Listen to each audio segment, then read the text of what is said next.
Welcome to the Dojo Talk Podcast. Please remove them shoes before entry. Say Master is here, and you still have not taken off your shoes.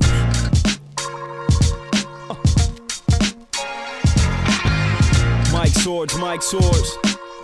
Shepherd sounds what? Yo. What's going on, people? This is the Dojo Talk Podcast. I am your host, Serial Sensei. Real quick, I just wanted to do an intro to this podcast. I told you guys last week that I wanted to cover the card from this weekend, the Amanda Nunes and Ronda Rousey fight. So this is what this episode is about, as you can see by the title. Excuse me. Dying live on my own podcast. But told you guys I also wanted to get a co-host. I did get a co-host.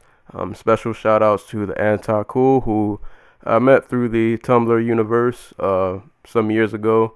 Real knowledgeable guy about MMA, actually really combat sports in general. If you have a Tumblr and you're into combat sports and you're not following him, you need to get you need to get your life together. But yeah, me and him chopped it up about the card. I meant to only cover the main card. But I think we covered everything. I think we went from the main card all the way down to the prelims. We talked about the chaos of the welterweight division, Johnny Hendricks, and we talked about a lot. We covered a lot, lengthy podcast. I only wanted to be a little over an hour. We definitely went over that. But hey, man, if you're at work, you need time to pass by. You got a long commute to work or a long commute coming home from work, put this on. We got you covered for nearly 2 hours. So I'm going to get off because it's enough of me talking on this podcast, minus his intro. So I hope you guys enjoy. Thanks for checking it out. And we will be back, or we'll both be back. I'm bringing him back anytime I cover fights. And I'll also be back, on the music tip and anything else I review. So, hope you guys like this episode, and I'll catch y'all later. Peace. Intros. I don't know how I should bring this in. Me neither, bro. So, we about to just wing it. Just start talking shit. Yeah, let me take a quick swig of water. One thing I did learn from talking for 40 minutes, your mouth gets dry really fast. Oh, yeah. Alright, so, we'll just go. This is the Dojo Talk Podcast, second episode. I told you guys last week that I was going to try to get a co-host. He came through in the clutch. I'll let you introduce yourself, good sir. Yo, I'm not even sure if I should say my name or my screen name, but I am the We'll do this. Theanticool. I don't say. We'll do your screen name so, people ain't after you or...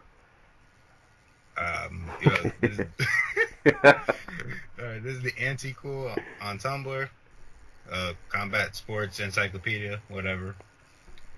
Yeah, we've been holding it down on the internet in the Tumblr world for a long time, so I figured I needed a co-host. I feel like talking about fights by myself would not be fun at all. So appreciate you for joining me. I'm glad to be here, bro. So I guess we'll do. Yeah, anytime. I'm hoping. I know we're both dreading this BJ Penn fight, but we're gonna have to talk about it. We have to talk about it. I'm like, okay, this ain't doing anything for anybody except making a bunch of people sad. Yeah, and I'm gonna be one of them sad, disappointed, like a father looking at his son, wondering what went wrong. But luckily, that's not till the 15th. So we're going to talk about UFC 207 that just happened this weekend. And I guess we'll jump right into it.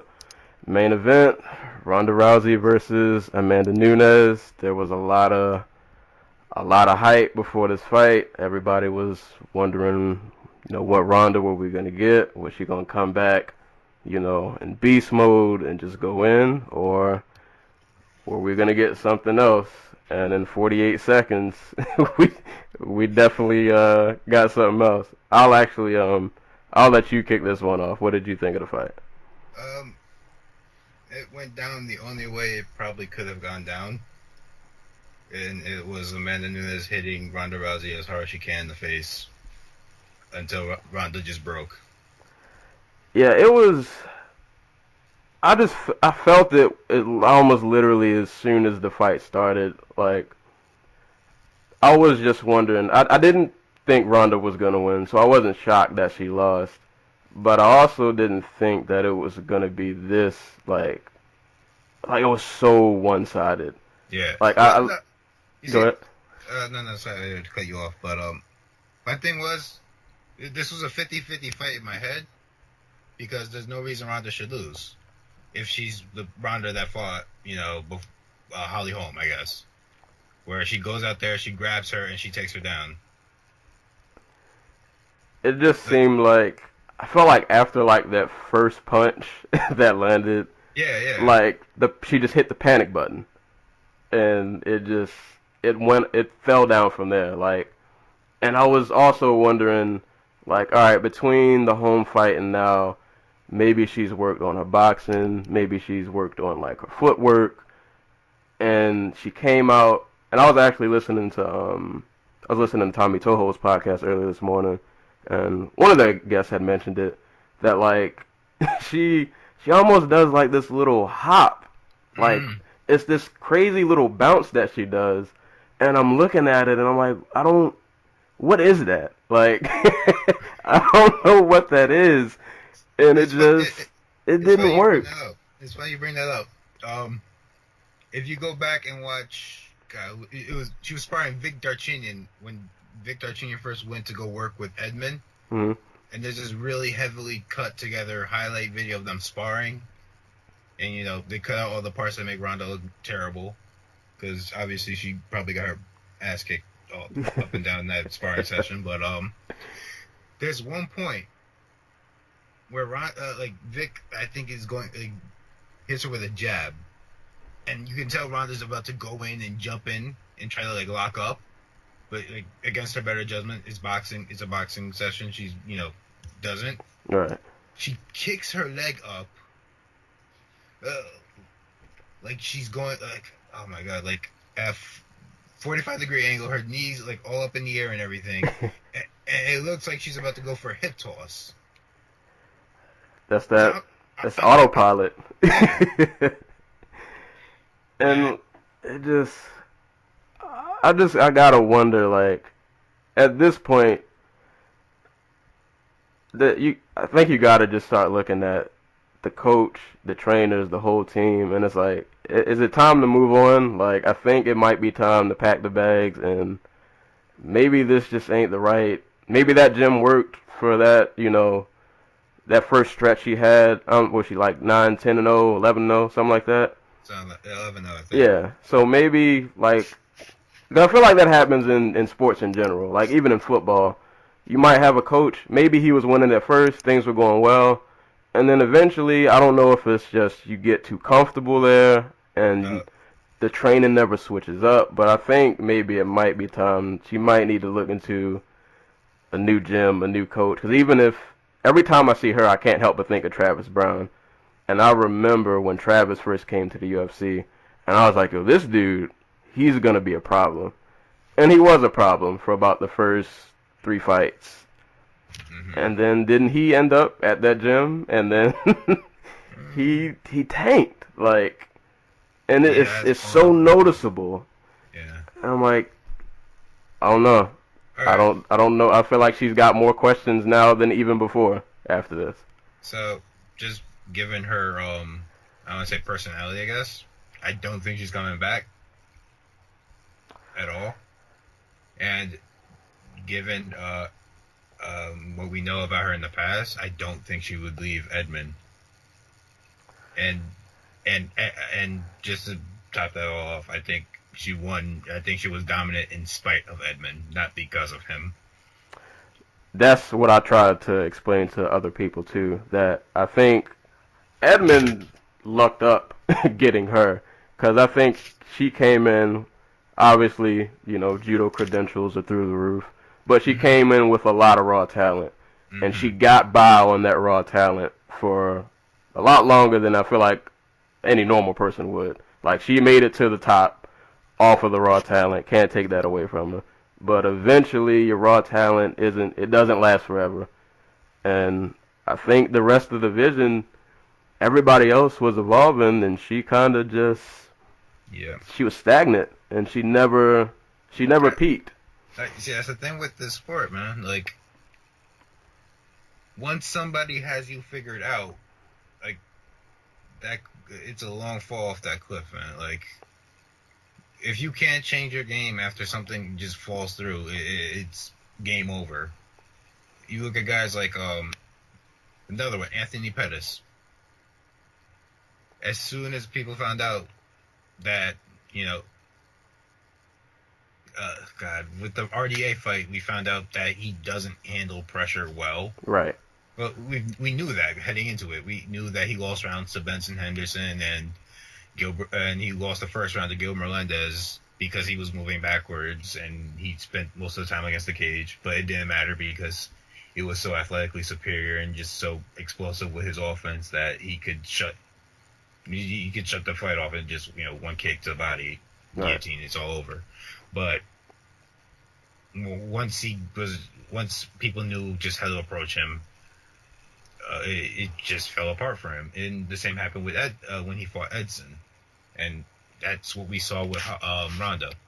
And I think really that Holly Holm fight was just like a microcosm, just what's wrong with Ronda. Like,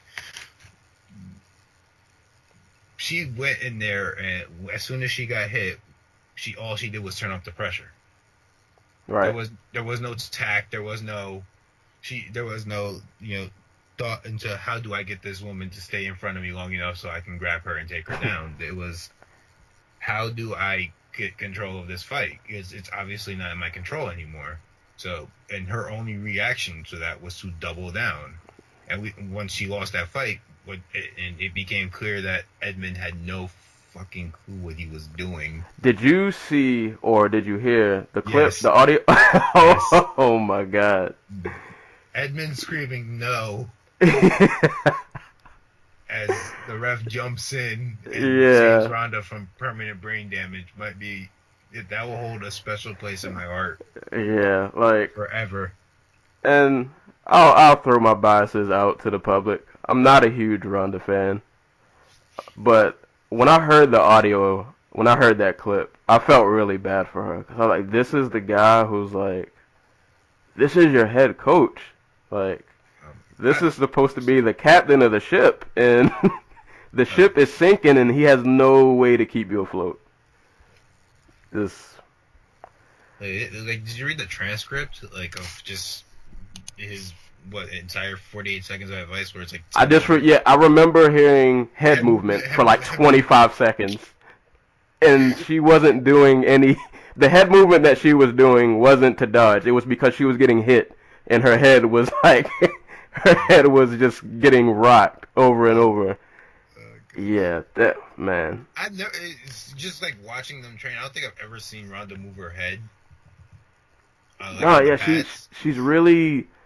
She has a lot of power, which but is crazy because it's all from her arms. Yeah, and she's really it's like a really stiff like motion that she has.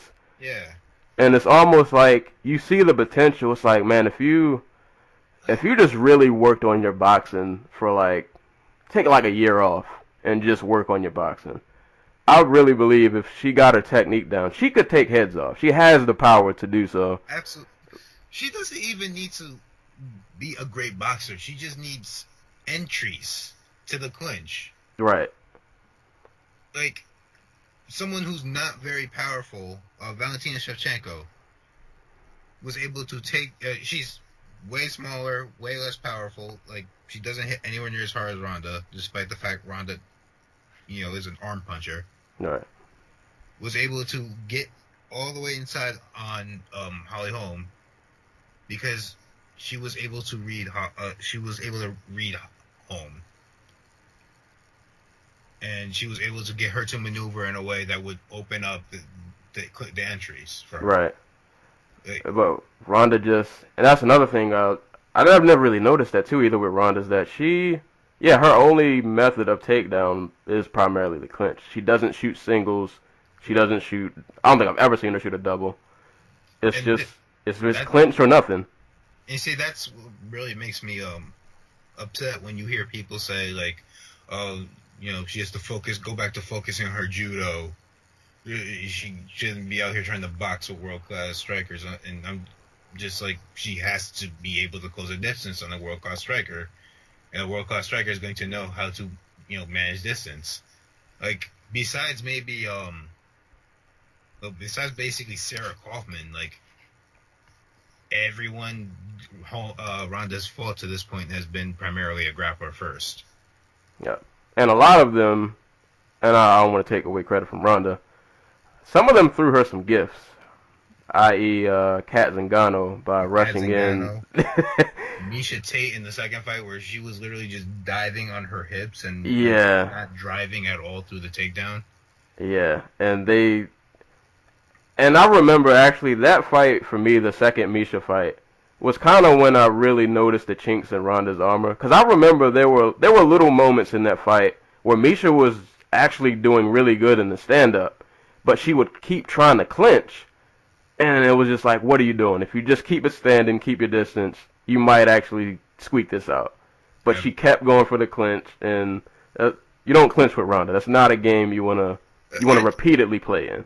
I don't mind her shooting for the takedown because honestly, I don't think Ronda's guard is her strongest, position on the ground. Right.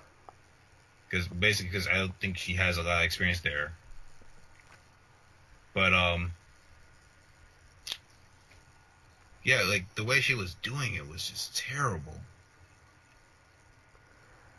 But well, I don't know how long we've been talking about it, but I'd like to actually throw some credit to Amanda Nunes. Oh yeah, I was actually just about to get to that because that was the other issue. Was I wanted to bring up the whole promotion of the fight, which was strange in and of itself. I think it's right in line with what they normally do. True. This is the superstar show. This is the Conor and Ronda show, and probably not just the Conor show. But right. But it was just like I remember watching the commercials. I don't remember. Did they even ever show Nunes' face? No. Like they showed her. There was one commercial where she's like, "No one's going to take this belt from me." They say no one's going to take this belt. Just quoting Joanna Champion over there, and they cut to the poster and it says she's back, and then they have Amanda Nunes off on the other side of Ronda. Yeah. And that's basically it. And it was kind of, I mean, I expected it. I get it. They're gonna hype the megastar, but it's not like Nunes doesn't have a highlight reel. She hasn't been beasting on people for the last, Did you hear what Dana said at the post fight? He said, was it? I could have spent $100 million advertising Amanda Nunes to the public, and no one would know her name. So you know what? That reminds me of how I felt they treated Aldo. I don't see why Aldo wasn't a megastar before he lost his belt, because that guy has a vicious highlight reel of just nearly a decade just destroying people. See, I think MMA is kind of just past that infancy mainstream awareness where oh, this is a new thing and it's so exciting, and this guy just came out here and soccer kicked some guy in the face, or this guy just punched a man through the ropes, or this guy has a mohawk and he comes out here and he just throws the one right hand over and over again until the other guy's gone. Right. And I think we're past the point where you can just be that guy or be that girl and you have to have the total package, I guess is what I'm saying. Yeah. But I mean, Nunes, and I feel like a lot of it too with her. I think Nunes can and will be a bigger draw than Aldo, which isn't really saying much because I think Aldo's the second or third worst selling champion in terms of buy rates and stuff. Mm-hmm. Only dude worse is probably my man DJ. God. Yeah, I think because I feel like she does have a personality. She has a personality. She has a story. Yeah, she definitely has a story, which I'm surprised they didn't push. Like, it almost felt like there was so much there to promote, and they just turned the blind eye. Like, we'll just ignore all of her accomplishments, her whole background, the Uh, entire come up. You the, know, the one of the things with the UFC is I think they only know how to promote a certain type of fighter, and that's not to say all of them are the same, but like there is a certain um, they only know how to sell to basically their core audience. I guess I'm trying to say. I'll Like, say it. I feel like they only can promote to Americans. Like, I feel like they get a foreign champ, and even if they have like a little bit of a language barrier, they're like, oh, I don't, yeah, they can only promote to Americans, which I understand. I'm thinking more like they can only promote more to the people who were kind of very, very much upset and went quiet in ATL Right, when Rashad Evans knocked out Chuck Liddell, right. and that's the Chuck fans are basically their core audience. I hope. Okay, Their core audience of casuals, I should say. Like that is true. the people who drive up pay-per-view buys for guys like Connor and to a lesser extent like Weidman and Rockhold and Bisping. Yeah. Because, unfortunately, yeah, most of the average, even people like I talk to at work, it's UFC 207, the Rousey fight. Yeah. But, like, they didn't know who Rousey was. Like, if the way they described it, you would think Ronda was still the champ. The way they describe it is you'd think Ronda was fighting herself or something. Pretty much. But yeah. But for Nunes, God, I keep saying Nunes. Is it Nunes or Nunes? I thought it was Nunes. I thought it was Nunes too. I've heard people say Nunes, and now I'm confused. I feel like if somebody said Nunes, no disrespect, it was probably John Anik. I know he butchers names like nobody's business. Yeah. Alright, I'll stick with Nunes for now and go back and check and see how she says her no name because I don't trust any of them. But yeah, back to her real quick, and we'll get off the fight in a little bit. But so she blows through Miesha Tate, she blows through Ronda. Two of the top 4 female fighters of all time. Right, and these fights were completely one-sided. She's got nasty striking, nasty BJJ, top game. yeah, nasty top game, BJJ black belt. So who do you think she fights next, and who do you think can give her a run? Shevchenko or Pena, and both, because Shevchenko, if her fight with Shevchenko from 196 was 5 rounds, she probably loses that fight. And Pena is just like, just constant forward momentum, pressure, cardio, and if she doesn't get, lit up with the very first punch that Nunes hits her with, she probably goes 5 rounds and takes the decision, or stops her late, because she can get very violent. Does Shevchenko have a fight lined up? Shevchenko vs. Pena, UFC on Fox 23, main event. Okay, yep. All right, so I feel like with the UFC you can never be too sure of anything, but I would assume the winner of those two, it's got to be a title shot. Yeah, I'm hoping for it. Love to see a Peruvian world champion. I don't care if she's from Kyrgyzstan. One last thing before we get off this fight, though, about Ronda. So let's say, hypothetically speaking, she does come back. Who's a good matchup? I'm not gonna say not necessarily an easy fight. I feel like no fights are really guaranteed, but like, fight. Yeah, who's a good tune-up fight for her to come back if she does decide she wants to give it another go? God, someone who couldn't knock her out, which yeah, I wanted to say Jessica I. But she's like 1 in 5. Yeah, and I felt like that fight probably wouldn't make a lot of sense. Yeah. But she was like the only person that I could think of. Because I feel like any other fight might end up being a rematch. Because I think they'd be fun. If if it had to be a rematch, I'd say Liz Carmouche. Wouldn't mind that. Liz Carmouche or Kat Zingano. Would love to see the Cat rematch because I think not a guaranteed win for Cat by any stretch, but I think a second fight definitely goes different. Yeah. As long as she doesn't rush in and try flying knee. I don't know what she tried. I have no idea what that attack was, but I just know it didn't work. She jumped at her. Yeah. That's basically it. Yeah. As long as she doesn't do that, I think that fight goes different. But so yeah, that's main event. Oh, go ahead. No, go ahead. I'll say. We'll get off this fight because I'm done talking about Ronda for now. All right. Yeah. Well. All right. So co-main event. This was actually, I feel like the co-main for me. This was my personal main event. I was really hyped to see this fight. Cody Garbrandt, Dominic Cruz.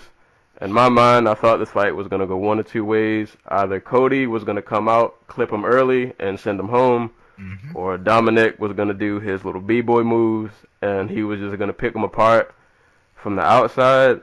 And I don't want to say shocked. I'm not shocked that Cody won, but he was able to evade really good. He connected on Cruz a number of times. Was it like round 4? I think he dropped Cruz at least 3 times. Yep. Like he was on it. Like that. Round 4 was a 10-8 round. Yeah, he was on fire like the whole fight, and it was weird because even when Cody was winning, I remember it got to probably like round 3, and I'm like, all right, Cruz still, he'll still find his footing, and eventually the Cruz that we all know, he's just going to come back, and he'll coast to a decision. And then when it got to round 4, it started to set in, he's going to lose. It's not going to happen. Yeah, Cody... I went to round 5 thinking, I went to round 5 for some reason almost positive that Cruz would still find a way to win. I think this is my belief in him. Just him being, one of the greatest fighters today and probably all time, but I gave him the 5th round, but he still looked absolutely lost. Yeah, I don't know if it's, and I can't take away from Cody because Cody's a beast. He's definitely a beast. But I think, I wonder if you think, do you think Cruz took him lightly? Like he thought he was just going to go in and dodge a few power punches and just pick him apart, and maybe he didn't respect him as much as he probably should have? I think we all kind of did, to be honest with you. I didn't see that type of performance coming out of Garbrandt, at all. Bit on none of the feints.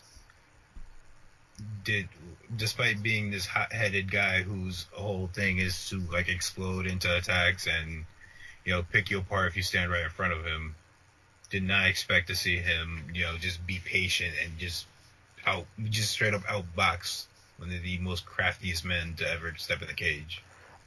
I was honestly waiting for the moment. I was like, all right, so Cody's doing good about these first 3. He's going to gas out sooner or later. He's never been to championship rounds. Big stage. This is definitely easily the biggest card he's ever been on. And not only did he not gas out at all, his showboating, I got to give it to him. I don't like showboating a lot, but I approve of what he did. I didn't mind it at all. I approve of it when you don't lose. Right, basically. Because everything's a tactic. My favorite thing that he did, not the push-ups or just laughing at Cruz as he was shucking and jiving out of this vicinity, was that he just always pointed back to the center of the cage. I wonder if... Oh, go ahead. I think that was just part of the game plan. You just get to the center of the cage. You're faster than him. Make him come to you. And it definitely worked. It kind of reminded me of the Dillashaw-Barao fight. Wasn't as dominant as Dillashaw-Barao, but it was one of those moments where you see somebody really reach their full potential, and you didn't think you knew they were good, but you didn't think this guy he's he might be around for a while. Like, he might be a problem for years to come if he can stay at this high level. He's gonna give anybody who fights him problems. Mm-hmm. God, that might be seeing like a reoccurring thing at bantamweight then. Just gotta come out the blue. Taking everybody out. And was it me? Maybe, I don't know. It happened with Brian Bowles. I don't remember if Bowles was the favorite heading into the Cruz fight, but I can't imagine he wasn't. Knocking out, arguably one of the pound for pound fighters on the planet. Right. But man, I miss those days. I miss the Blue Kid. I miss that whole organization. Now I get sad just thinking about it. I still have the Best of WEC DVD. Oh, I got it around here somewhere too. Man. But then I get sad because I think of Miguel Torres and where his career kind of went, and then I get really sad, and then I don't want to talk about it anymore. But one thing... Oh, go ahead. The saddest part is he probably still would be in the UFC if he didn't have a Twitter. You know what's crazy? I actually looked up his record. I know this is a side tangent, but I did look up his record. I didn't realize he's still, like, semi-active. Oh, yeah. I don't know where he's fighting. I don't know what these organizations are, or like what hole in the walls, or. He fought for Rebel FC. Oh man. God, he fought. I can't remember the name of the guy. Like, I think it's somebody who's like now at 1 or something. But yeah, he's been hanging around. Real quick though on Cruz before I get off this fight, do you think? I heard a few people say that maybe because Cruz has been around for a while now, and some people thinking maybe Father Time / all of the surgeries and injuries that he's had, like maybe it's all catching up to him. Do you think it's the injuries, or maybe it's just more of he took a guy too lightly, and Cody decided he really showed up that fight? Was it more of he just fought a really, really talented guy, or do you think maybe is he slowing down? Has he lost a step? Both. Probably both. But I can't say he's lost a step because I said that like when he was going into the Dillashaw fight, I was adamant. I was pretty adamant about the idea that there's no way this guy is going to be 100%. Or anywhere near, and he's going to need that to fight Dillashaw, and he went out there and he had the best fight of his career. So, and the way he was talking about Cody before the fight, the way a lot of us were talking about Cody before the fight was like, yeah, he's good at this. He's very good at throwing the bombs on, putting his hands on somebody. We didn't really count him as a boxer. Right. Like, I remember. The Burmage fight and the Briones fight, and there was a lot of hype around him. Obviously, he's team alpha male, pistol holster tattoos and right. neck tattoos, and he's dating so and so. And there was a lot of people who were like, "Oh, this is it," because he went out there. I thought he won all 3 rounds against Burmage before the knockout, but. Marcus Burmage, he was boxing up with. Right. But I think we all underestimated what he could do. And it wouldn't surprise me if Cruz has lost a step, but I can't put that as the primary reason he lost the fight. I think Cody just fought like a brilliant fight. And he and his team did very well to shake off like a lot of the talk around them about how they're not very process oriented, I guess. Right. Like Faber, Van Zant, Benavidez, none of the Mendez to an extent. You can't hear them, can you? A little bit. It's fine. We'll be all right. But none of those guys. None of those guys are really process-oriented fighters, I guess. So, last thing before we go to the next fight. Who would you rather see Cody fight next? You want to see a Dillashaw fight or a Cruz rematch? Dillashaw. Dillashaw. Dillashaw finally had one of the freaking best years. Dude absolutely stunted on Rafael Sunsao and John Lineker. And Yeah, we're going to get to that fight next. and I know a lot of people didn't have it that way, but I scored the Cruz fight for him too. I don't remember how I scored that fight. Actually, you know what? I think I got so excited during that fight that at some point I stopped scoring. Yeah. Like the fight was just so good that I couldn't try to score it anymore. Mm-hmm. I was just watching two. You were just watching two like two Super Saiyans Just just doing what they do. high paced chess basically.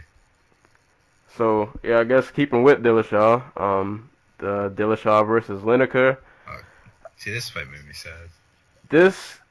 I kind of had the same feel for this fight as Cody versus Dominic. I was like, either Lineker is going to come out and he'll crack him, and it's going to be a nasty crack because Lineker hits like he has C4 just attached to every finger, or Dillashaw is just going to, he'll be slick, he'll evade, he'll get in, he'll get out. I was surprised at how much this fight was on the ground, and Dillashaw he dominated him on the ground. Like, it wasn't even... I don't remember... Was Dillashaw, ever in danger? I don't think at any point in the Danger, fight. no, but towards the end of the third round, while he was just, after he went for the calf slicer and just decided, you know what, there's only, 45 seconds left, I'm going to just do whatever. John Lineker kind of came alive a little bit, put some hands on him, but it was nothing serious. Well, nothing nothing crazy. John Lineker hitting you was pretty bad, even if it's just grazing. But yeah, Dillashaw's entries on those takedowns, man, Crazy. absolutely beautiful. Crazy. And the way He's slick for no reason. People shouldn't be allowed to be that. You shouldn't be that good. Whatever drills that they're running down at Team Alpha Male. Or that's elevation. Oh, no. Yeah, I forgot. Yeah, elevation. Yeah. Whatever they got him doing there, man, it's working. It's definitely working. My one hope being a John Lineker stan, despite the fact he's missed weight 10 times in the UFC. Despite being a stan, my big hope was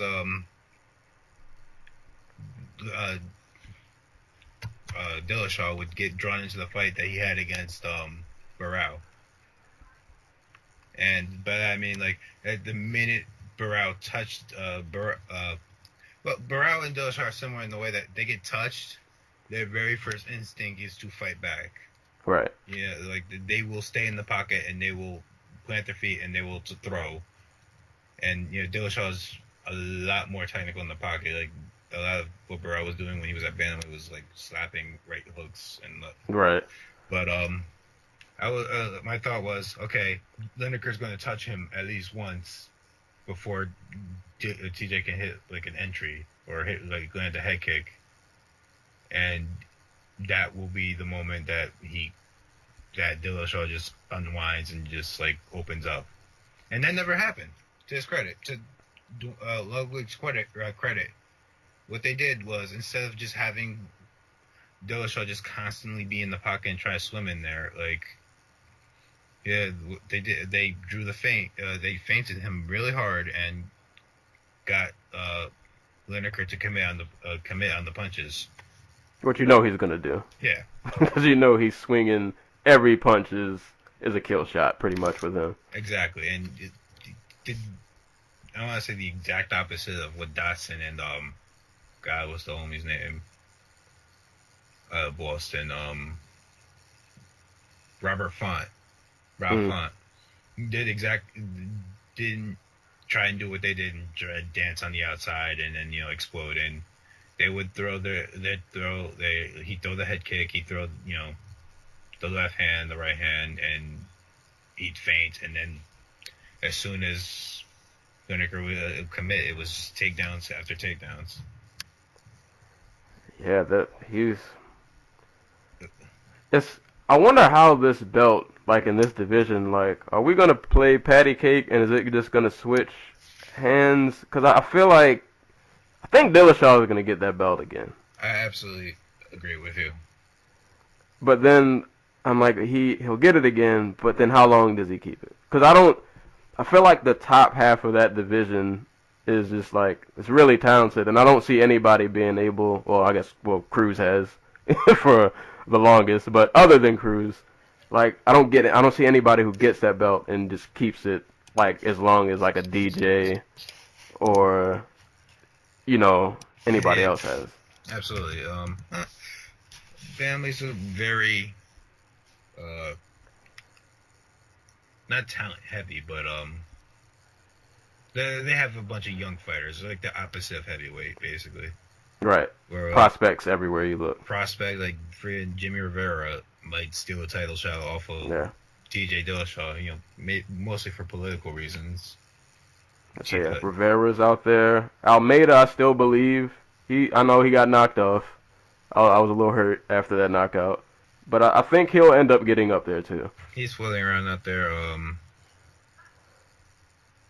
Sterling has a big fight coming out with Assunção some point in the future. I can't remember which card. Yeah, I think Dotson will get back in there. Yeah. He's a tough fight for I think it'd be a tough fight for guys like Cruz and Dillashaw. I really want to see a Dotson Dillashaw rematch. I know it probably wouldn't play out the same because TJ has gotten leaps and bounds better than from the first time, but dude, I really want to see how that would play out. One of the underappreciated things about bantamweight, like 2 of the last 3 champions. Well, but yeah, I'm gonna stick with 2 of the last 3 because WC was infancy of bantamweight, I guess. Right. But Cody Garbrandt, 11th fight, UFC champion. TJ Dillashaw, like 9th fight, I want to say, UFC champion. Like, these dudes grow leaps and bounds. Okay, wait, it was his 11th fight as well.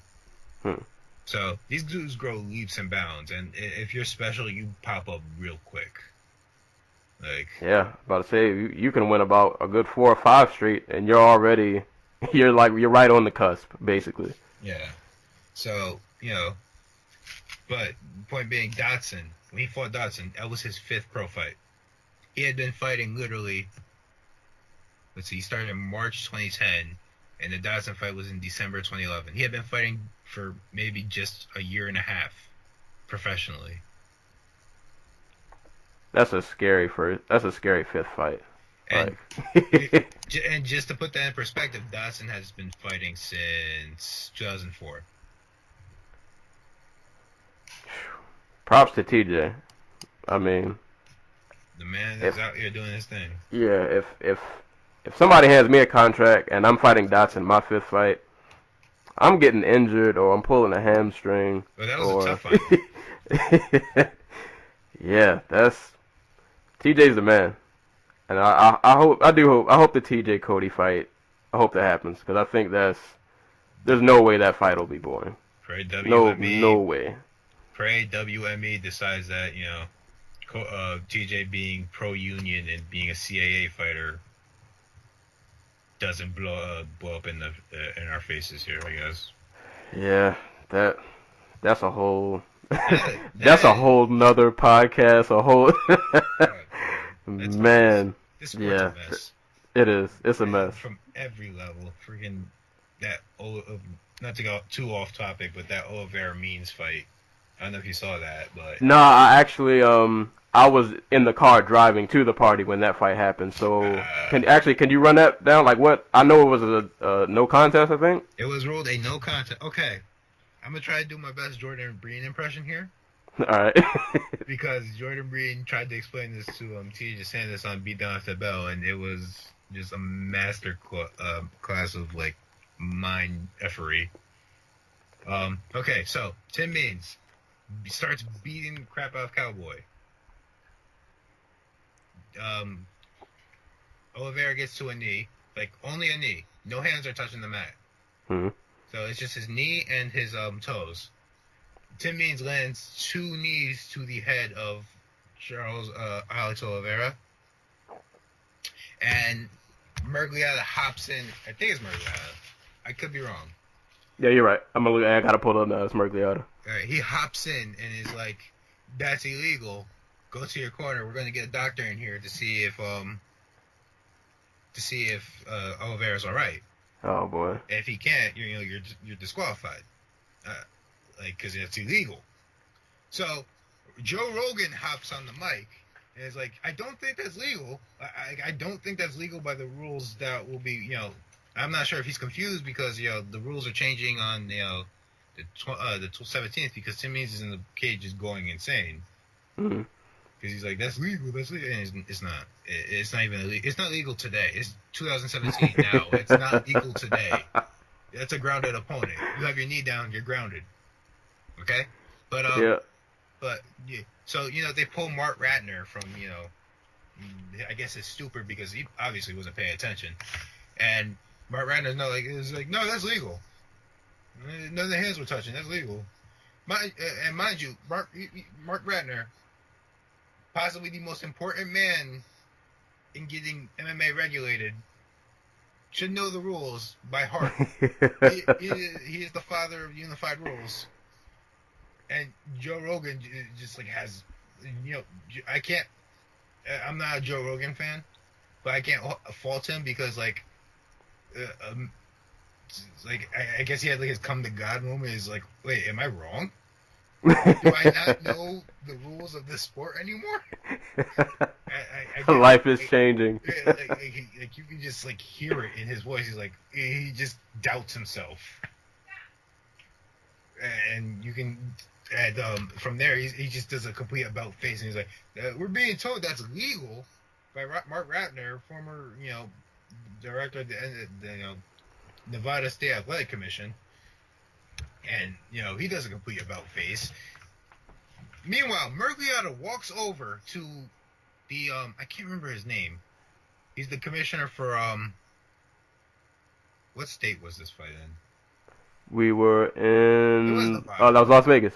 It was Nevada. Nevada. He walks over, I can't remember the name. I think it's Bob Bennett. I think it was, commissioner nowadays. Mergliata's Bennett's they get in an argument because I guess Mergliata heard and he's like, what do you want me to do? And Mergliata's like, what do you want me to do? And Bennett is, mind you, Bennett, they can hear him. He's not he's not on the mic, but he's close enough to the mic where we can hear him. Right. And he's like, should I say it's accidental? Because I guess they thought in 2 days this will be legal, but no, it's not. But Bennett, I'm going to keep calling him Bennett. I don't know if that's his name. Just says, I don't give a fuck what you do. So the fight ends up just being called a no contest, despite the fact it should be a disqualification. Tim Means should have been disqualified. Wow. Yeah, I got... And the confusion reigns because Tim Means gets on the mic with Joe Rogan after the fight and starts cursing out the media. He's like, you're always trying to tear a fighter down, blah, blah, blah. If that's legal, I had this guy over here in the corner telling me it was legal. Oh, God. And yeah, I'm going to have to look this up now. It is a complete... This was, this is the worst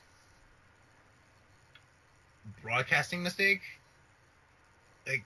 in UFC history. And, thank God it wasn't, on the pay-per-view portion. Yeah, I was going to say, luckily the masses, there are people who tune in the prelims, but luckily the masses probably didn't catch that. If this wasn't Ronda Rousey fight weekend, if this was the BJ Penn, Yair Rodriguez fight, this would be, the headlining story of the whole card, where, nobody in the UFC or the Nevada State Athletic Commission knows what the rules are. Everybody just completely forgets the rules. Man. Yeah, I'm gonna have to go back. I'm gonna have to go back and watch that. That quote. I already know when I see it, it's gonna stick with me forever. Real quick. What other fight should, do you want to talk about Dong Hyun Kim versus Tariq Saffiedine? Oh, boy. Sure, why not? Actually, you know what I should, because I took the time to rewatch that fight. Mm-hmm. So that was another fight that, while it was happening, I was at a fight party eating chicken wings, having side combos. I was kind of glancing back and forth. You had a better time watching that fight than I did. I tried. I paid too much attention to it. Oh man, it was weird though, because when I was half watching it, I thought Safadine won. Mm-hmm. I guess the moments that I was glancing back up were the moments that either like he would have stun gun pressed against the cage, or he would be landing like a couple shots here and there. Yeah. And then the decision happened, and I'm like, what? There's no way stun gun won that fight. Mm-hmm. And then I woke up this morning, and I was like, let me rewatch a couple of the fights that I was like half paying attention to. And I watched the fight over, and I actually watched it muted, Mm-hmm. which I normally never do. But I think I'm gonna start doing that now. Please. So yeah, so you don't get influenced by like the crowd or Joe Rogan cheerleading somebody. right or anything like that. And yeah, I can see Stun Gun definitely. I don't remember who I gave what rounds to, but I remember Stun Gun constantly pushing for it. He definitely landed. He landed. No, nobody really like rocked each other too hard, but he landed a couple of the cleaner shots, and I think he did get a couple of takedowns. And I felt like Safadine just couldn't. His offense, he couldn't like get off as much as I thought he would.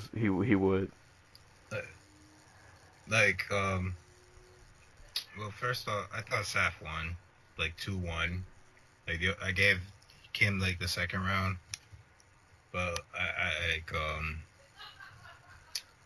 I think the way I put it after the fight was, Saf is technically proficient and Right. like tactfully unimposing, and Kim was technically inefficient, tactically imposing. Like Right.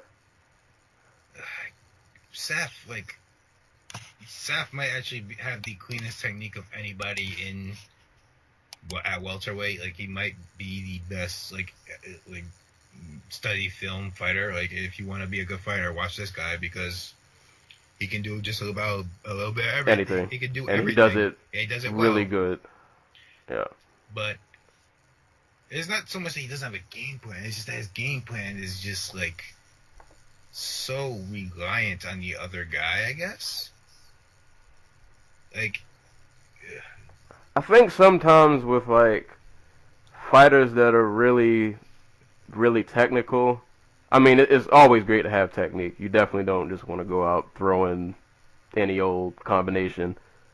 But I don't know. It's like he's technical, but it's like he's missing something. Like he's missing that extra Yeah. bit of like meanness or yeah, like I don't know if he just needs to be more aggressive. Because like honestly, I mean, anybody remembers his Strike Force days. Yeah.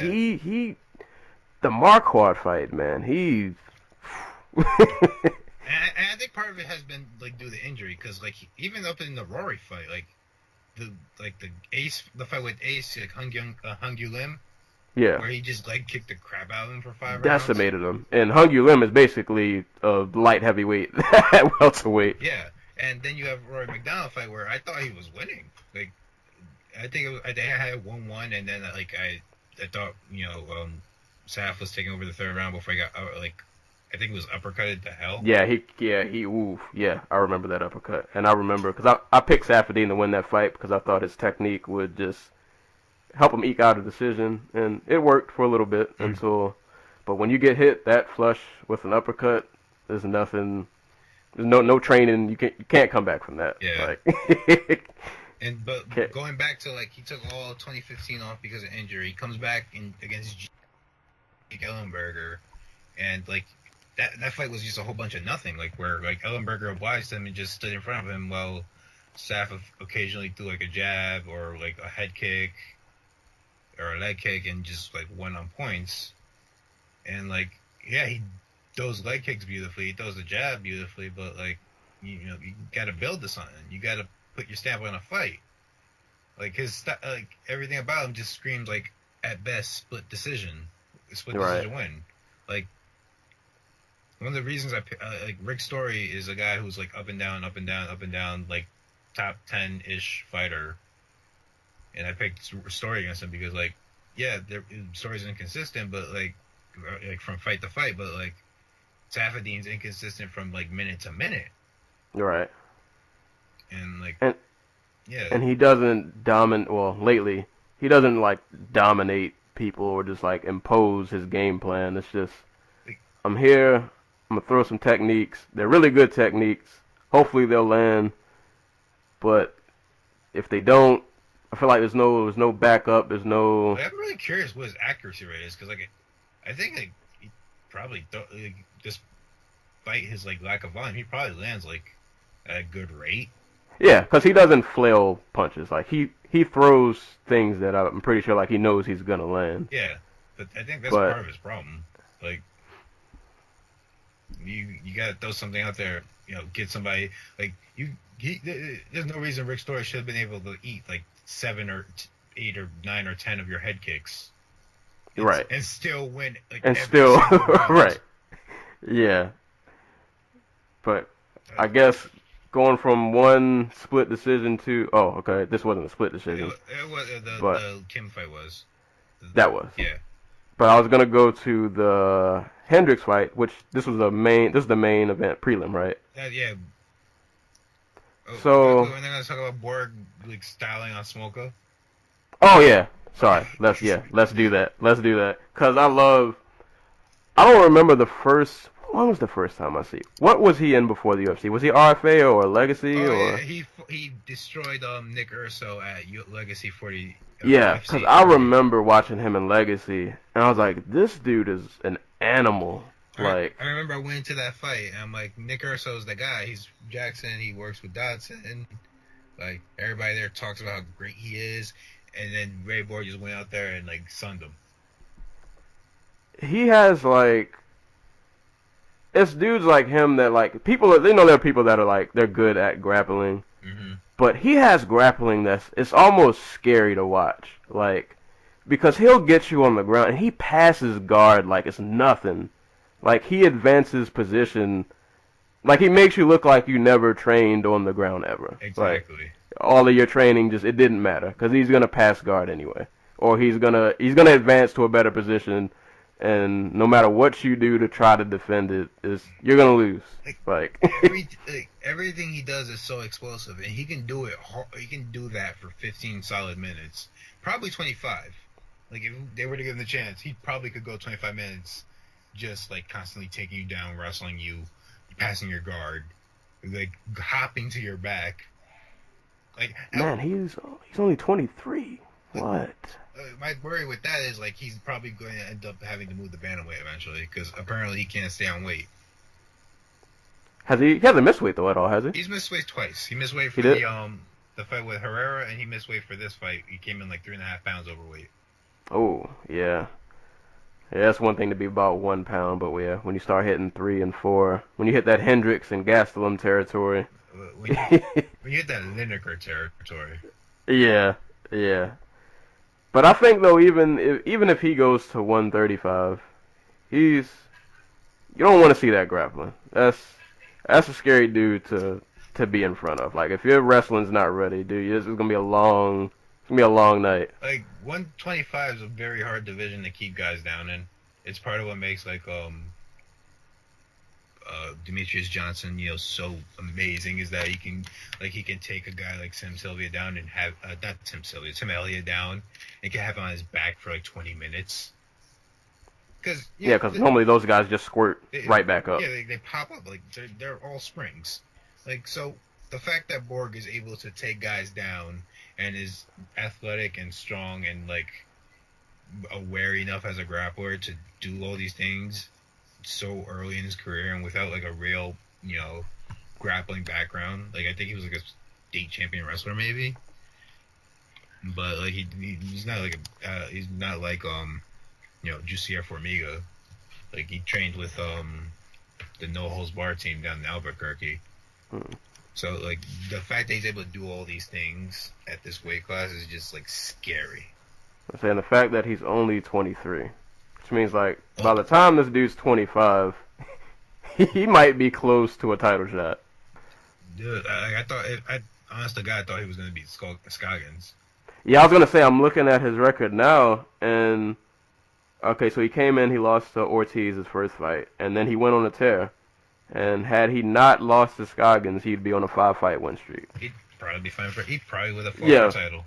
Well, I'm about to say, which in those those lighter weight classes, 5 fights in a row, that's pretty much a title shot, or at least like a contender fight. Yeah. If not, yeah, he's definitely somebody to keep a lookout on. Speaking of legacy, man, I really gotta, cause they fused with RFA. Yep. How many cards have they had already? None. Their first one is the 13th. Okay. Like, they finished out their year as RFA and Legacy, and now they're fused. So I think the first one's the 13th. I don't think there was anybody good on that. I don't want to say that. There's nobody I recognize. I was like, oh, never mind. Freaking, what's his name's on the card? Hilo. If that's a. Cause I've got a cable situation, so I haven't been able to watch RFA or Legacy as much as I normally do. So like I've kind of been losing track of prospects and. But my whole thing is I just haven't been like that interested, because like I'll see like a Legacy card, and I'll look in the main event, and it's like, oh, we have I don't know, Pete Spratt. He's gonna fight this 5-2 kid from Texas.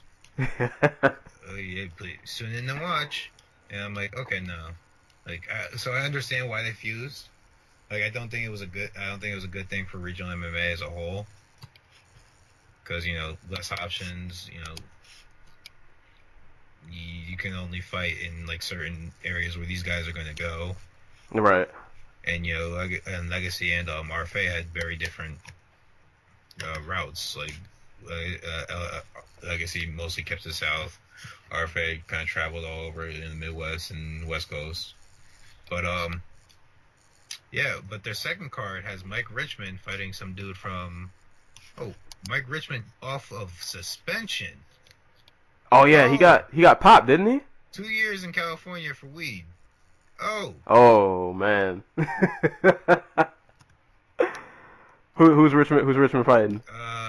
Lazar Stojanovic. Somebody we don't know. Some dude. This dude. Yeah. This dude with. I thought Richmond had potential. Fighter, so. I like Richmond though. He's pretty. Not like elite, but he's good. Richmond would be a top tier bantamweight, probably. Well, not top tier, like a top 15 bantamweight if his chin was, dude can be chin checked. You're right.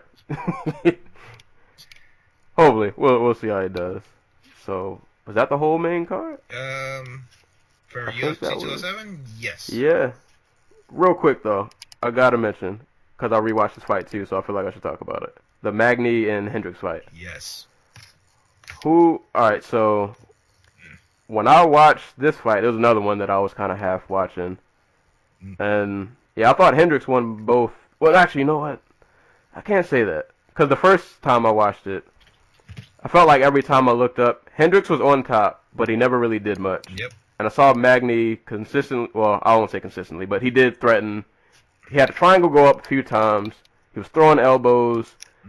I think the second round was the only round I know I definitely gave to Hendricks, because he pretty much controlled Magny like that entire round, and Magny couldn't.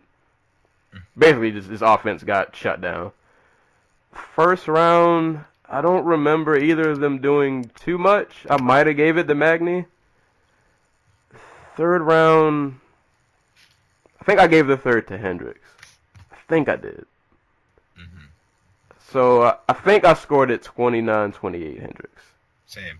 I had a lot of people disagreeing with me.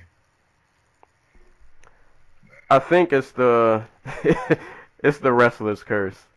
I think someone pointed this out to me. Like, we're past the era where like just sitting on top of a guy will get you the round most of the time. Like, it still works sometimes, but I can see the fight for Magny. I had it for Hendricks, but I can see why people had for Magny. I wanted to give it to Magny just from a fan standpoint, but I think I can't give you a fight by saying the other guy put you down, but he didn't do anything. Point is, he took you down. Yeah. Even if he didn't do much. Well, I think the counter argument was Magny like had those triangles, like they were like I don't think one of the first one was really deep, but he did those landing elbows and he had like the arm bar. Yeah, that is true. I don't remember. And I get that too, because to be honest, to go on another side tangent real quick, that's how I felt about the Miguel Torres and DJ fight. I did too for like the longest Because, and this is probably me being a mega stan, because I loved Miguel Torres. And I was like, this dude, he went for like 80 submissions. How did he lose? Mm-hmm. Now, Magny wasn't that active, but he was, I don't know if I guess he did more damage.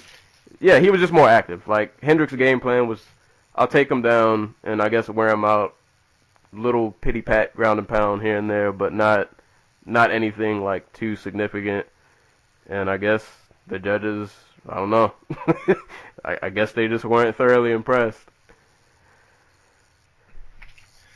Like Hendricks, like God. When is his last? He's on a what? Oh, he's on a 3-fight lose streak. Yeah, he beat Matt Brown. Like Hendricks is another guy whose just fall was like completely out of nowhere. Like I think this is the curse of. I think part of it's just the curse of fighting Robbie Lawler. Like you fight Robbie Lawler, like think of all the people who fought Robbie Lawler besides Tyrone Woodley in like the last like 3 years. Like they all kind of just physically fell apart afterwards. I don't want to accuse the man of anything. You think post USADA? I think it's just a freaking career of just half-assing it, like with the food, man. Like, he's like 34, 33, 34 now? Like 33? Yep. Oh, according to Sherdog, 33. Yep. So, like, the way I see it, this guy's been cutting weight since, like, he was, like, probably 11 years old, 10 years old. Like, I don't know if they make 8-year-olds cut weight, but, this guy's probably been cutting weight since then. And he's probably been half-assing on his diet because he's such a good wrestler. Where he's like, it doesn't really matter if I'm 100% or whatever. And like, cause this is the dude who was bragging about eating a steak or not a steak, a burger. He's like the nutrition guy, Lou Giordino. The same guy who was with Anthony Pettis and like had Pettis eating like a steak on like Embedded or some shit. And like he's like, oh, you can eat a burger in the off season, just make sure you don't eat the fries and send me a picture of the burger. And I feel because him and Gastelum are in the same like. But the thing is, I think Gastelum's athletic, like the right type of athletic enough where he can move up to 185 and like still have, a solid career or at least be a top 10 fighter.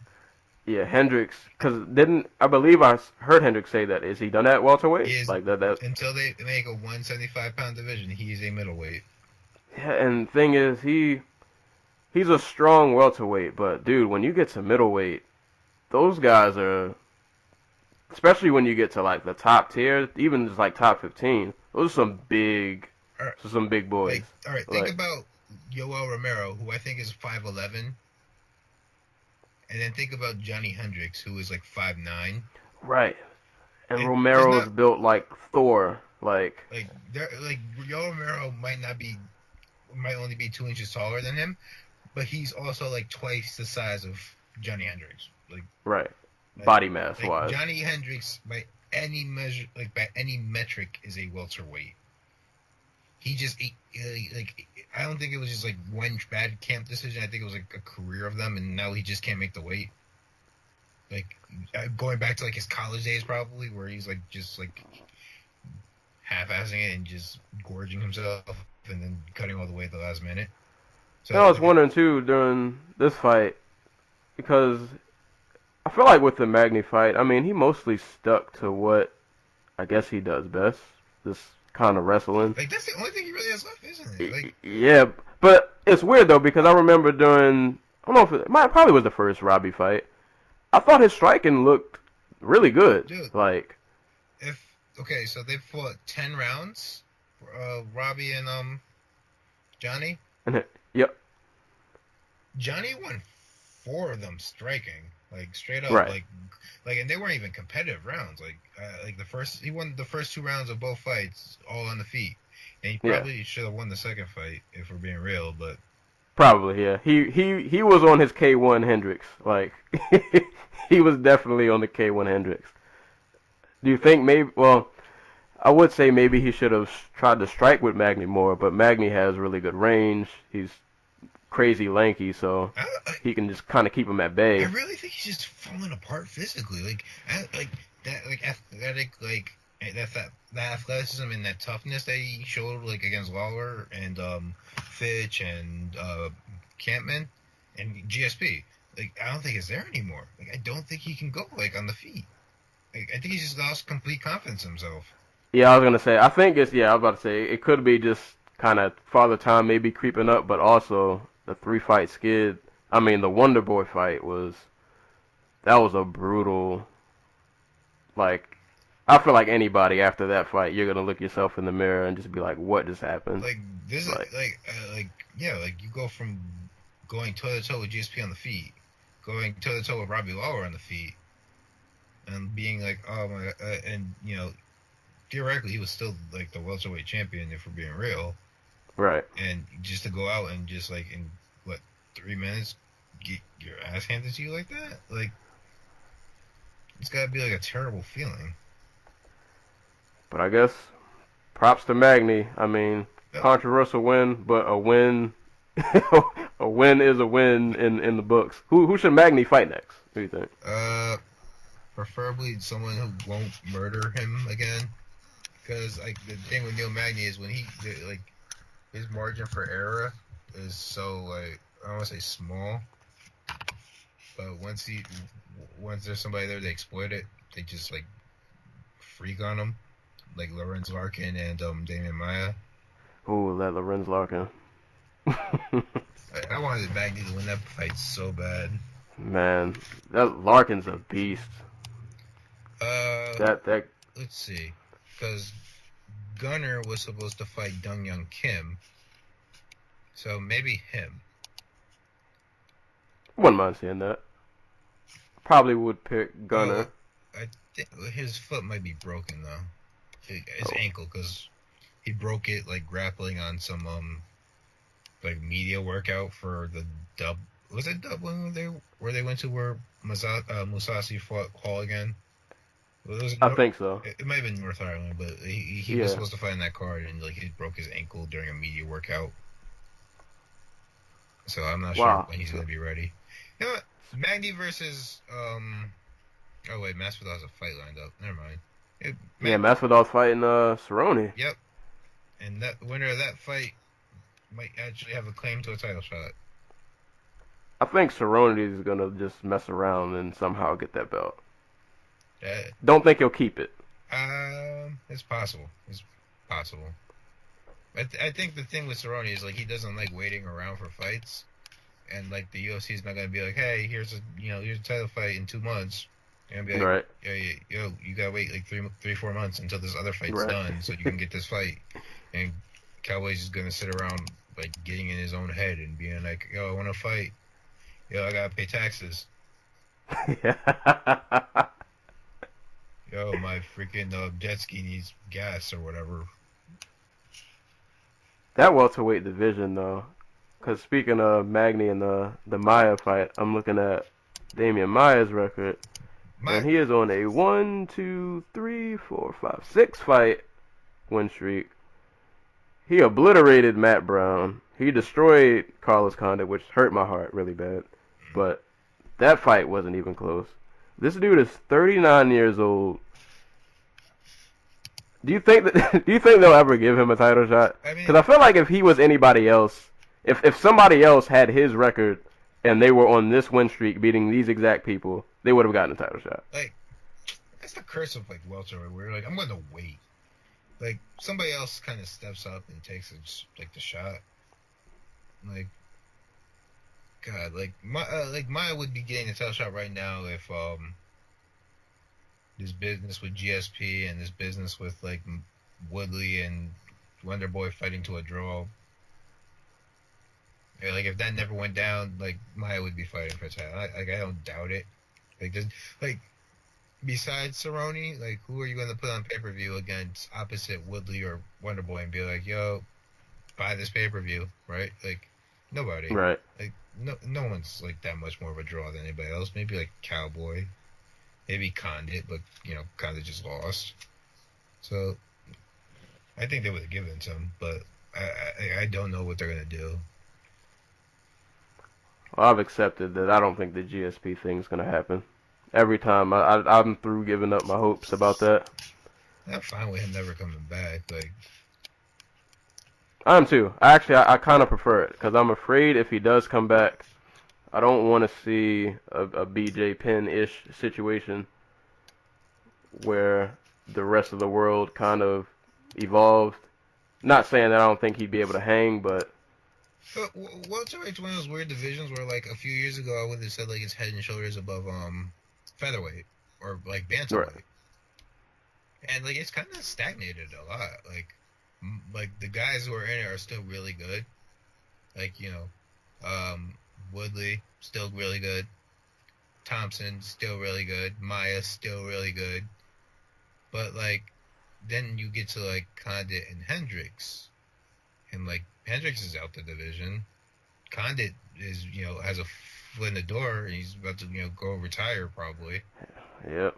Robbie Lawler just got like we talk about Woodley hits really really hard, but Robbie Lawler is like he's been through like a million wars in the last. He's been through like every war. Every fight. Every fight Robbie has had since his first title fight, and like back in March 2014, has been a war. Like like just like a bloodbath. Like Hendricks, not the Ellenberger fight, but Brown, Hendricks again. McDonald, which probably took like years and years off his own career, and then the Condit fight, which similarly that was brutal. And then like to top it off, you get knocked out by one of the hardest punches in welterweight. Like how much tread does he really have left? I guess. Real quick. Mm-hmm. Who did you think won the Robbie Condit fight? I thought Condit won, and at worst it was a draw. Okay. Because I was very adamant that I thought Condit won that fight, and I was like, "Is it just me?" Like I was almost 100% sure when they went to the judges that he was going to get his hand raised. Mm-hmm. But I don't know. I guess Robbie he's a machine. Robbie's title run has been Robbie's title run was magical in that he probably should have lost all those fights. And no one and like if it wasn't for Rory McDonald's like body just quitting on him in sheer pain, like not because he was hurt, not because he was like semi-conscious, because his body just completely shut down after Robbie punched his nose. Yeah, I remember he punched him right in the nose, and his everything shut off. He hit the off button on basically, and like his body shut down, but his mind kept going with like a bone attached to it. And like Rory was up 3-1 in that fight on the judges' scorecards. But again, we agree that he should have probably lost to Condit. And if people didn't hate Hendricks, he definitely lost that second fight. People would probably realize he lost the second fight. But no one cares because last 3 years he's given us 3 of the greatest fights of all time. Right. Like no one. So you don't want to. You feel bad almost for for saying that he lost. Yeah, because you want to see more. If he doesn't win the second Hendricks fight, we don't get Rory the second Rory fight, and like no one would like that. And if he doesn't win that fight, he doesn't get the Condit fight. So, guys, like think about it, welterweight's just been like drained. Like lightweight's weird, where like three of the last 4 champions have just like left the division. Edgar, Benson, Pettis. Well, Pettis. I think Pettis is coming back though, right? Probably. Yeah, because I think I remember hearing him saying that I think he said it right after the fight that the 45 cut, I think it was just too much. Yeah, probably. Like, that boy needs to lift some weights.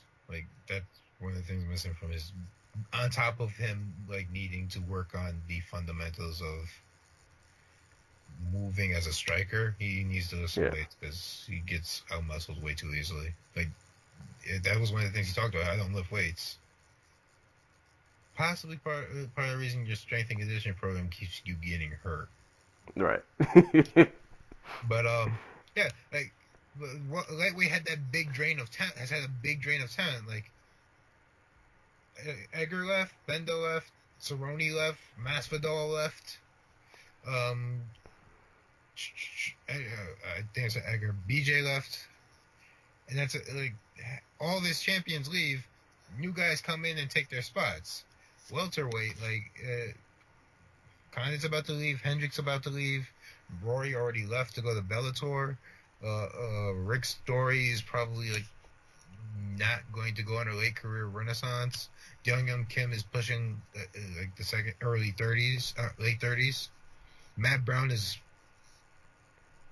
I think he's 30s. He's somewhere from. Yeah, but I feel like, and I like Matt. I like watching Matt Brown's fights, but I think we've probably seen the best of him. Like, I don't see him peaking. Like, I don't think he hits a next. I don't think there's a next level. Yeah, he's 35. He's not going to go on another like career. Yeah, he's not going to go on another crazy win streak. I love Neil Magny, but I don't see him as a future title contender. No. I think he's perfect picture of like what happens when you get to UFC and you get some money and you can train full time, where you can maximize your skill set. Lorenzo Arkin is like in the abyss right now because he doesn't have a contract and Bellator wants him and he wants to be promoted right. If they offer him just the right amount of money and the promise of being in a David Buster's commercial, he might, leave. And I mean, even with his name, he's not like huge, but if he goes to Bellator, he's basically one fight away from a title shot. Exactly. And I would tune in for Koreshkov versus Larkin in a heartbeat. I would tune in for Lima. Oh, Lima, yeah. Lima and Larkin. I forgot he knocked him out. Yeah. God, Bellator's had a terrible year.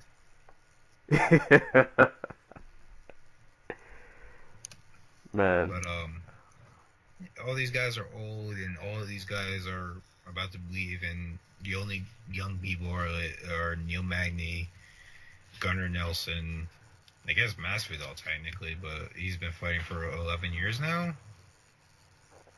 I still think he's got more left in the tank, though. I'm not gonna say surprised. I'm glad he is getting this Cerrone fight, because ever since the merger happened, I wanted to see how he would do against like the elite of the elite, and I felt like he would go on a streak. And then who was the fight that he lost a really close decision that I'm pretty sure I thought he won that fight? Was it the Iaquinta fight? Yeah, that fight. Like, I felt like if he would have officially got that win, he probably would have. He should have won the fight, period. Yeah, he should have won that fight. But he also should have knocked Iaquinta out, probably. True. I think that was one of those fights where he was ahead and he knew he was ahead, and I think he kind of coasted at the end, just kind of assuming he would get the nod, which he should have, but with judges, you don't know what they're watching. I don't think anybody knew that night what they were watching. Yeah. But I think the Cerrone fight I think that's a good measuring stick to see, like, is this guy ever going to really contend for a belt? I think if he beats Cerrone... There's not much ahead of him. It's Maya, and that's basically it. Until Larkin gets a contract, it's Maya, Larkin, and Nelson. Those are the only guys coming out for wins. Yeah, I'm about to say, and if you beat Cerrone, you basically leapfrog half of that division. Yeah. Probably all of it. Cerrone's currently the number 5 guy at welterweight. That's crazy. Like, there's been a big drain at that division, and there's not a lot of the prospects that we thought would come up and take the spot. Have taken the spot. Boy. Speaking of which, Alex Garcia. Oh, and Mike Powell. Alex Garcia might have murdered Mike Powell. Yeah, so when I got to the fight party, I think that was the first fight that I saw. Mm-hmm. I'm pretty sure that was the first fight I saw. Mm-hmm. And man, yeah, for people listening, yeah, if you didn't catch the prelims, go watch that. I mean, I felt bad for Mike Powell. I'm glad Garcia didn't follow up after the KO Mm-hmm. because that hit was it was it was one of those moments where like you're excited because the KO happened, but then after the dust settles, you're like, yo, is he all right? Like that was a nasty hit. I feel absolutely that was one of those moments where like I can't believe I actually enjoy the sport. Right, like your humanity is in question. Like, oh god, poor Mike Powell. His neck And- goes stiff, like mid punch, and he drops, and like it doesn't move. Oh god, And he's like, he's 40, I think, right? something like that. 41. Man, He just cut the mullet. He should have kept the mullet. Would have stopped his head from bouncing off the mat. probably. You think he finally hangs it up, or you think he doesn't know when to stop? He comes back again. You gotta hang it up, man. Just hang it up, please. Oh yeah, that's 2 KO losses in a row. Oh yeah, he caught a flying knee before this. Oh, it's a Pina. Yeah. Mina. Oh, and speaking of disappointments, I guess we'll be able to cover the whole card. This Brandon Thatch fight. Brandon Thatch is cursed with the idea that he has to cut enough weight to be competitive, and he should just move up to 185, where he'd probably be a lot stronger and not. Right. And I don't like somebody. I don't know. I don't get it. Like, dudes like him and like Hung Yu Lim that are just massive for no reason. I don't understand why they don't just. And it's not like if you go up to middleweight, you're not giving up size. You're a big, you're a mammoth of a person. He will still like be probably bigger than a lot of the middle of that division. Right. Like I remember when Thatch fought Benson, and I just remember looking like right after they touched the gloves, and I was like, they look like they're like 3 weight classes apart. Like this dude is huge, Mammoth. for no reason, mammoth of a person. Props to Benson for winning that fight though. And props to Nico Price coming in on like 3 weeks' notice and tapping him Right. quicker than anybody has so far in the UFC. Besides Gunnar Nelson. Let's see, Gunnar. Yeah, Gunnar got him in 2 minutes 54 seconds. Dude, oh man, so Thatch only won how many fights in the UFC? Okay, he won 2. So he's 2-4. That's a pink slip. I'm sorry. Yeah, I was gonna say. At this point, it's just for his own health. Like, And I forgot he fought Sire. and he lost. Sire bodied him. Like, and Sire's not a guy who goes in there and buys. He's a dog fighter. And if I remember, because I know Sire, like he takes heads off. That fight had a lot of grappling in it, didn't it? It was Sire taking Thatch down and bullying him on the ground until he got the stoppage. And then immediately after he tweeted, wait, it might be after a Conda fight actually, where he just tweets like, Robbie, that's great, but I'm your kryptonite.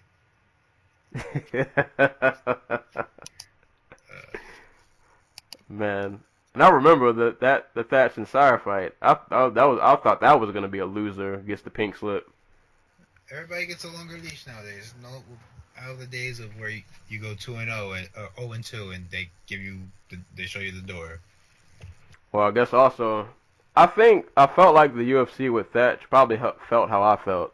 Like I think we were in denial that when he went on, even though he in his 4-fight losing streak, I can't say his competition was super elite. Well, Benson was obviously, but I think we just thought eventually he's going to turn it on. Like, whatever was missing, he'll correct it, and we'll get the guy that we thought we signed. You know, this huge welterweight that's kneeing people in the face, and I think we were waiting for it to happen, and that moment it never came. Sadly, did. And these are all submission losses. He might be literally the worst grappler at 170 once Sage Northcutt leaves.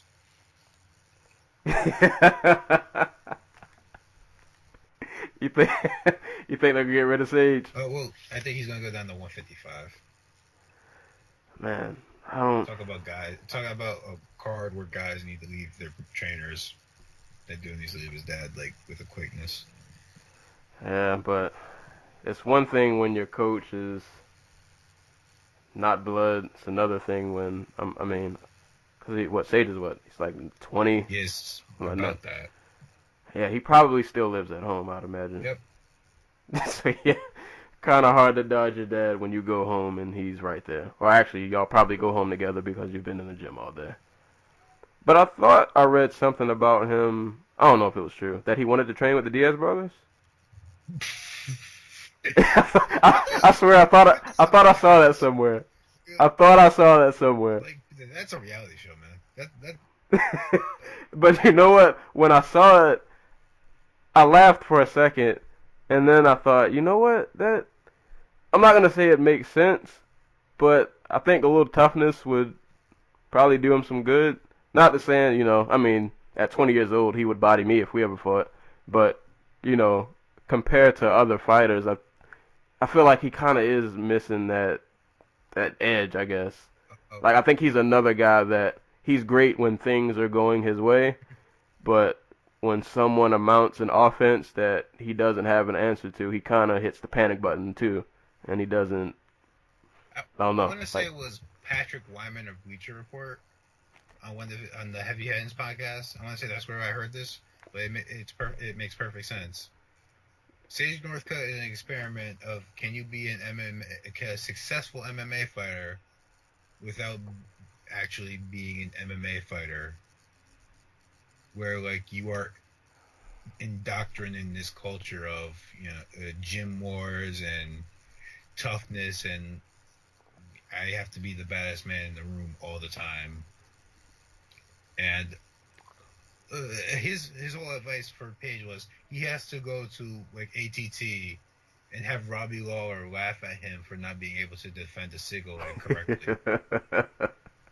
And that's really what you need to do. Like, you need to be laughed at. You need to be beat up. You need to do all these little things, not to just be successful, but to like just be considered an MMA fighter. Right. Otherwise, you're just a hobbyist who just happens to be like a fantastic athlete. Yeah, I hope he doesn't become like a flash in the pan. I mean, I'll still give him a chance because he's so young that even if he loses his next couple fights, he could take maybe a year or two off, work on If I'm Sage Northcutt's trainer, or I'm Sage Northcutt's agent, or I'm Sage Northcutt, my short list of things to do is take a year off, go spend a year at a real gym, get away from my dad, and just completely shut out the noise. Like, accept no calls from the UFC whatsoever about, we want to get you on this fight in, Texas. We want to get you on this fight in Jersey and put you on the main card. We'll put you on the same card as Connor. God. Well, we'll see what happens. I root for him. I root for the youth. I hope he does well. I do too, because he's a bizarre personality in the sport where bizarre personalities thrive. Right. I still want that Diaz Northcutt training reality. I hope after, and we'll wrap it up real quick. But I'm gonna look that up afterwards. I want to make sure that was true, because the internet's wild nowadays. So I don't know if that was just one of those random links, but I swear I thought I saw that somewhere, and I was just like, I would pay to be the fly on the wall to hear just a Diaz and Sage sparring session. I think it was Conor Rebush, Bloody Elbow, who said, Sage, I don't think Sage Northcutt knows people like the Diaz brothers exist. And I don't think the Diaz brothers realize that people like Sage Northcutt exist. That's probably... it's probably true. Probably true. So, two total opposite ends of stereotypes and spectrums. Maybe they'll corrupt them. yeah, he could use it. He probably The could. best part of that fight with God, I already forgot his name. Mickey Gall. Mickey? The best part of that fight with Mickey was when he landed on Mickey and he just like pointed at him and started talking trash. He's like, "Okay, man." Yeah, didn't expect you that. Need that. You see, you know that feeling you have right now. Take that to the gym with you. Right. Don't let your dad yell at your training partners. We'll see though. But yeah, I guess we're That's awesome. gonna wrap it up. Yep. Yeah, it's been an hour and 40 plus, and I have food awaiting. But next card is January, I think that's 15th. Yep. Yair Rodriguez and Jair Rodriguez, bodies, little- BJ Penn. yeah, everybody's Hey, favorite, hey. former favorite. Hey, Joe Lozon versus Marcin Held. Oh, Co-main event. Just saying. Leg locks. Grappling. you know what? My mind says that fight will go that way. What if Lozon just sleeps them? Like, That's possible. That's possible. and then also on this card, yeah, Caraway and Rivera, who we talked about earlier. Yep. Homeboy Jim Rivera. Yeah. Possibly leapfrogs TJ Dillashaw for a title shot. Goes out there if he goes out there and knocks out Brian Caraway. Possibly. There's Well, a lot yeah. of fights on this card. Yeah, Court McGee and Ben Saunders is back. Killer B. I think he's been cut from the UFC like twice, and didn't bother to go have another fight, and then just came back. Like they were like, "You're the guy. You're a guy. We trust you to show up." Oh, he did fight. He fought Jacob Woltman. Oh, Jacob Volkman still fight? Yeah. What? Training for the day he gets to fight Barack Obama. I haven't heard that guy's name in a long time. Ooh, Amanda Nunes' girlfriend gets to fight on that card too. Nina Ansaroff fights with Jocelyn Jones-Leibarger. I never knew that was her girlfriend. Really? No, I honestly didn't. Like, I just didn't know. Did not know. Somehow I was out of the loop on that. And he did lose. As I said, Walt Harris fresh off of knocking Cody East out the UFC, thank God. But he fought Shamil, whatever. Oh, that guy, that big Russian guy? Yeah, the guy who Derek Lewis had that terrible fight with. Oh, boy, yeah. That. Still love Derek Lewis, but yeah, that fight was... Life beats forever. Yeah, right. But yeah, well, I guess we'll wrap this up. I guess on the 15th. Is this a Fox or a fight? It's a fight night. FS1. FS1. All right. So yeah, I'll definitely be able to watch this. So I guess we'll watch that fight, and we will cover that when it happens. Hopefully, BJ Penn doesn't get annihilated too bad. I don't want this to be a depressing podcast, but I got a feeling I'm gonna be hurt recording that one. But we'll we will see. We will definitely see what happens. But yeah, thanks for joining me, and thanks to anybody who listened. I'm trying to be consistent with the podcast game. I want to do this weekly, semi-weekly at least. As long as the MMA world keeps bringing interesting things, I feel like that shouldn't be a problem. Well, 2017 is going to be that year, man. It is going to be chaos. It is. I'm pretty sure there's gonna be a lot to talk about. Cause the way the year ended, it's like a season. One of these days, rising. We're gonna cover it. When do their cars come on like really early in the morning? 1 a.m. Jesus Christ. We're gonna do it one. Yeah, you're right. You're right. We're gonna do this one day. Their cars come on, and I'm aware that I feel like they're always on when I'm at work or just something else is going on. But yeah, one of these days, just let me know when the next one is. I'm not sure they announced that their last card, but Gabby. Okay. But I'm looking forward to Gabby Garcia versus what's her name, Jazzy Hands or whatever. Jazzy Gabbert. Jazzy the alpha female Gabbert. Let's go. All right. Yeah, we gotta cover that. So yeah, let me versus the German pro wrestler Jazzy the alpha female Gabbert. Oh man. I'm ready for this. Yeah, that's podcast worthy. So I'll try to see what day of the week that is. See if I can get my schedule to align, and we'll definitely cover that. But yeah, for now, this is the Dojo Talk Podcast. It's been a fun time, and we will be back the next time people are getting head kicked and so on and so forth. Peace out, everybody.